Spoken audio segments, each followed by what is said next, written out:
Halo, perkenalkan nama saya Diah Ayu Lestari dengan NIM 858534209. Kali ini kita akan membahas tentang jenis zat dalam makanan.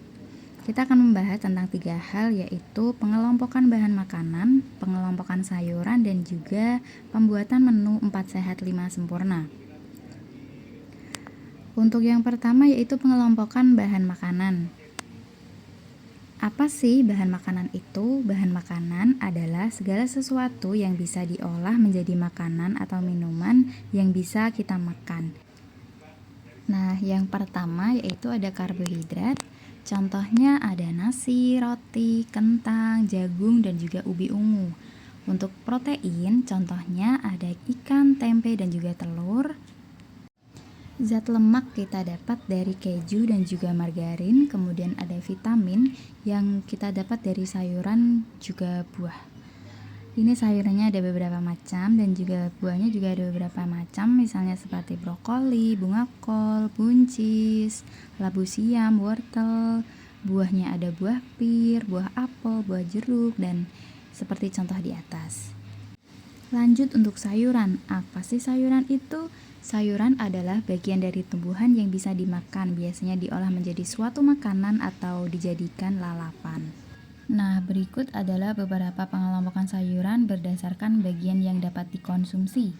Yang pertama ada sayuran polong, yaitu jenis sayuran yang dapat dikonsumsi pada bagian akar atau polongnya.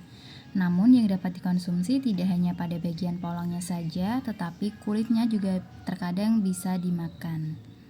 Selanjutnya ada sayuran tunas, yaitu bagian tanaman yang baru tumbuh dari kuncup atau titik tumbuh, baik di atas tanah maupun yang muncul dari ketiak daun atau akar. Nah, karakteristiknya yaitu struktur ini terdiri dari batang muda, daun muda, dan terkadang calon bunga atau buah yang masih sangat muda. Contohnya di sini saya ada kecambah. Selanjutnya ada sayuran umbi atau kita dapat sebut juga dengan sayuran akar, yaitu jenis sayuran yang dapat dikonsumsi pada bagian akar atau umbinya. Contohnya di sini saya ada wortel dan juga kentang. Berikutnya ada sayuran bunga, yaitu sayuran yang berasal dari organ generatif dan dimanfaatkan pada bagian bunganya. Di sini contohnya ada brokoli dan juga bunga kol. Lanjut yaitu ada sayuran buah. Sayuran buah adalah jenis sayuran yang dihasilkan dari penyerbukan dan pertumbuhan yang terjadi pada organ bunga, sehingga yang dimanfaatkan adalah bagian buahnya. Nah, contohnya ada labu siam, cabai, terong ungu, tomat, pare, terong putih, dan juga gambas atau oyong. Selanjutnya yaitu ada sayuran daun, di mana jenis sayuran ini dapat dikonsumsi pada bagian daunnya. Sayuran daun dengan kualitas bagus adalah jika bagian daunnya utuh, tidak berlubang dan juga tidak busuk, serta batang dan juga daunnya berwarna segar. Contohnya ada bayam, kangkung, seledri, daun bawang, dan juga sawi putih. Nah, untuk jenis-jenis sayuran dalam kategori yang dapat dimakan itu ada banyak sekali, namun kebetulan di rumah hanya ada beberapa bahan sayuran yang dapat saya pergunakan. Sebagai contohnya, saya mengambil beberapa contoh sayuran yang dapat saya dokumentasikan seperti di atas. Selanjutnya kita masuk pada pembuatan menu 4 sehat 5 sempurna. 4 sehat 5 sempurna yaitu suatu slogan pola makan dalam satu menu yang meliputi kebutuhan gizi lengkap agar tubuh kita menjadi sehat.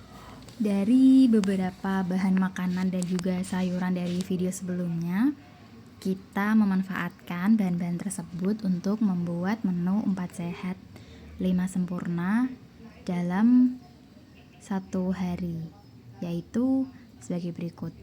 Yang pertama, kita akan membuat sayur sup daging dengan lauk pauk pelengkap, yaitu ada ikan goreng, tempe goreng, ada juga nasi dan juga buah-buahan, serta tidak lupa susu. Nah, untuk sayuran sup itu sendiri mengandung banyak vitamin dari bahan-bahan sayuran. Kemudian ada ikan goreng, tempe goreng, dan juga yang bulat-bulat itu perkedel tahu ya. Itu mengandung zat protein. Kemudian ada nasi mengandung karbohidrat, buah-buahan mengandung vitamin, dan juga susu mengandung protein dan juga lemak. Kemudian ada gado-gado di mana terbuat dari beberapa sayuran. Banyak sekali sayuran berarti banyak juga vitamin yang dikandungnya. Termasuk juga ada telur rebus yaitu mengandung protein. Ada juga ikan pindang bumbu sarden. Ini juga mengandung banyak protein karena bahan dasarnya adalah ikan. Nah, sekian dulu video pada kesempatan kali ini.